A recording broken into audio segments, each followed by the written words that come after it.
Well, good afternoon and welcome back to the Little French Homestead. My name is Sherry. If you are new to my channel today, welcome.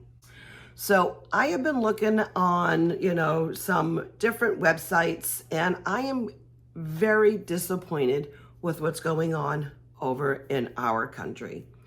Now, I'm going to go ahead and just share a little bit of some information that I am reading offline, just so you can understand why it's going to be affecting all of us Americans over the next several months, possibly even longer.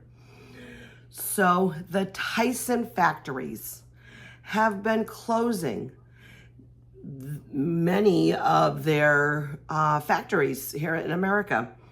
So let me just give you a quick little read down. It says, over the last year, Tyson Foods has announced the closure of major factories, wiping out thousands of American jobs and leaving entire towns at nearly a financial crisis and a collapse, which is absolutely devastating to some of these towns.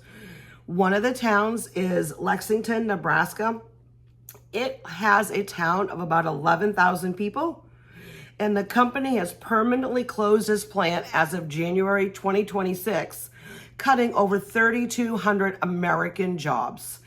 Now in August, so we are still in August, so this happened just a few weeks ago, the plant in Joslin, Illinois has now closed, with having people showing up for their shifts and they're telling them, we're closed, we're all done, leaving about 2,500 workers there out of a job.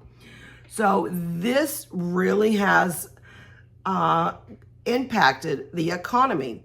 Now, I don't know about you, but my family and I, we eat a lot of chicken in our household. And yeah, we do. We buy Tyson's like chicken nuggets or their chicken patties and stuff. Sometimes it's more of a convenience item for us instead of me having to then bread everything when I've come home from work. And this is really scary. I mean, this is a beef industry and they are severely struggling. The closures, let me just read this really here. It says, Tyson officials' narrative is simple. The beef industry is struggling, but the sheer scale is suddenness of these closures suggests that there's more to the story. So officials can't explain right now of what's going on and what is adding up with the on-the-ground reality for these thousands of workers who now lives have been turned upside down. But, I mean, there's so many different stories that are going on. It says that the official story right now is that the company is very clear about its reasoning, and on the surface, it sounds logical. But some primary culprits, according to Tyson, that it is historical cattle shortages across the United States. And I did say something like this not too long ago in a video, that we are going to be seeing some of these shortages coming up. Now, I didn't know how fast it was going to be, but it's coming now. So it says here too, for years, factors like drought and high feed costs, which I did a little video on that, have caused ranchers to force and shrink down their herds, because if you don't have the hay to feed them, if there's droughts in those areas, there's going to be a lot of shortages, and you can't now turn around and feed the hundreds and thousands of cattle that these ranchers have been doing for many of generations. Now it is being severely impacted. And it says that the U.S. beef cow herd is now at its lowest in almost 70 years. So for meatpacking giants like Tyson, fewer cattle means more fierce and more expensive fight to keep these acquired animals that they need to process. And it says the company's beef division has been reporting staggering losses. And that is on a devastating level for them. By August 2026, Tyson said that it's updated is forecast, projecting the losses of beef segment could reach as high as $650 million for the fiscal year. Well, then what does that include for us? So with also too, now these people that are in small towns and Tyson has taken them away, now these people need to file for unemployment. Now their employment rates could go up. The food cost is now going to go up. And we're going to see a lot more beef cattles and all of the accoutrements that go along with it go skyrocketing. So this is now really the time that we need to try to come together and, buy as much as we can and stockpile it, okay? So as a still very new person at canning, you can go ahead and can all of this beef. So you've got to get it at the prices that they are now so you can stockpile. So those prices that you're paying now are locked in. So go right now when there's beef on sale, go grab some ground beef. Go grab some chicken. Right now, my Publix is having chicken buy one, get one free. Now, I know it's not the Tyson chicken that's buy one, get one, but it's still chicken. And it is still very relevant to all of the meat costs around the United States. So it also too says here that the impact could go as far as beyond some of these workers who lost their paycheck. And an economical analysis from the University of Nebraska projects that the total annual loss income for that state was going to be now nearly $3.3 billion. Billion. That is a lot of money that the state of Nebraska is now going to be losing. And it is just going to spill and go over into the rest of the country. We are all going to feel these prices. Now, it's obviously not going to be overnight, but we are all definitely going to be feeling this. And it also says here that for the strategic behind some of these closures, it says the company is anchoring around its beef operations around large modern plants like those in Dakota City, Nebraska, Holcomb, Texas, and Amarillo, Texas. But here's the twist. While Tyson cut a shift and laid off roughly 1,700 workers in Amarillo as a part of its restructuring in January, it did announce that in August that it had plans to revamp that same facility to bring back the second shift as cattle becomes more available. Well, what happens if it doesn't? What happens if they are unable to do this? That's going to leave then now those people in Texas without anything, any job to go to. So, I mean, over the bigger picture, it is, the story about some of these high labor, because butchering and all that, I mean, that's very precision done work. You have to be really good so you don't destroy or ruin any of the meat. So it says here that the meat packing is grueling, dangerous work. And for years, these plants have relied on a workforce largely comprised of immigrants and refugees seeking a better life. But these workers form a knit community. I am so sorry about the cats behind. They are playing and having fun and chasing each other. and they do form tight-knit communities, but their reliance on the plants for their livelihoods are going to be making them incredibly vulnerable. And so, I mean, I just don't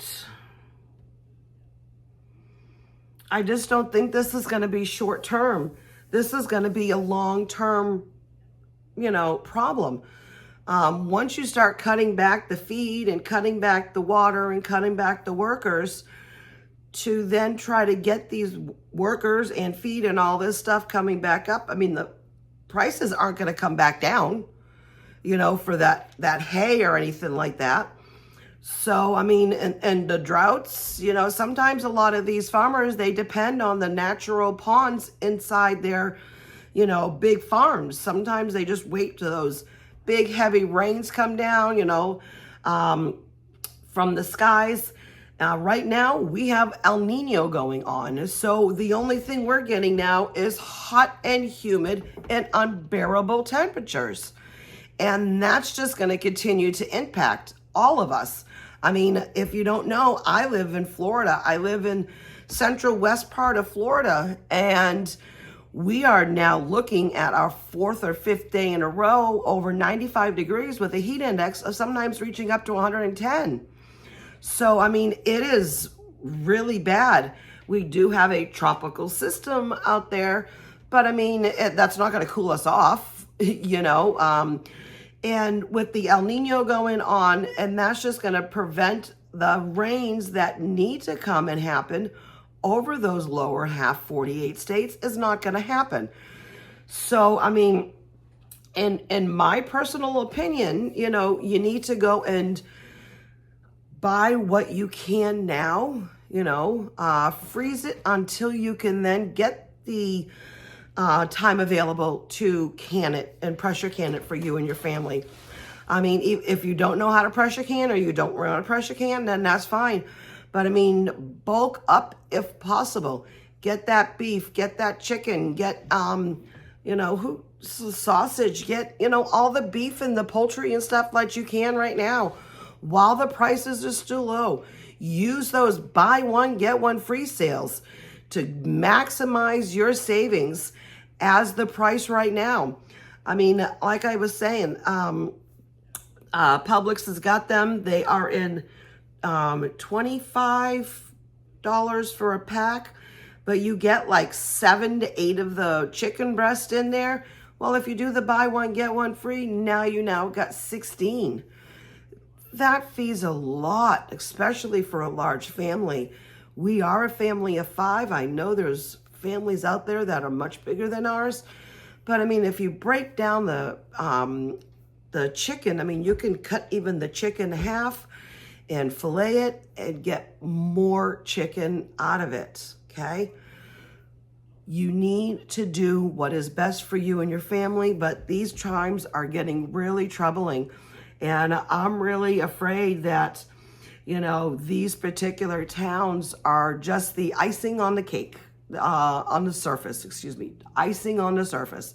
There's going to be layers and layers and layers down below that are going to be coming up probably by the end of the year, beginning of next year. So if you don't homestead, try and do it. Try to get as much as you can at the store until you can get a little bit more off your feet, if you can do that. If you can't, so like if you live in apartments or you're, renting and you can't do anything because maybe your landlord won't allow you to, that's fine, but you can stock up. They certainly can't tell you to buy a couple of freezers and stock up on some meats, frozen veggies too, if you can't do a garden. But this is where you really need to try to shine. When we have situations like this, man, it is so good to know that you have a backup of food filling in your pantries. I am still in the process of trying to do that. I am going to be taking advantage of the Publix buy one, get one free chicken. And the next day or two, it goes on for a week, so I don't have to hurry up and get it. They do rain checks if they run out, so I am knowing that I am okay. But I mean, you really got to make sure that you stock up. You got to prepare because you never know what's going to happen next. All of these food recalls that are coming in and just really, impacting the United States. Now's a great time to really start growing your own food if you can. I will be starting a garden next year. I've already got it, in my mind of what I want to take care of and what I want to do. Just because there's so many uncertainties in this world, and you really have to be prepared for your family. Okay? Make sure you get going on that. All right, so I'm going to end this here. This was a big mind-blowing thing that happened. I'm sorry, I did not know that was this going on until the other day when I was reading a lot of what's happening. So I'm glad I was able to bring this out to you. Start saving, start preparing, and fill up your pantries as best you can. All right, so my name is Sherry. Again, if you like this video, go ahead, like, share, most importantly, subscribe. Place a comment down below. I want to know if you knew any of this and what you think might be coming next on the chopping block for the United States. I'm going to pop a couple videos here and there, and until my next upload, you have a great day. Thank you so much for being here. And as always, keep on cooking. Bye.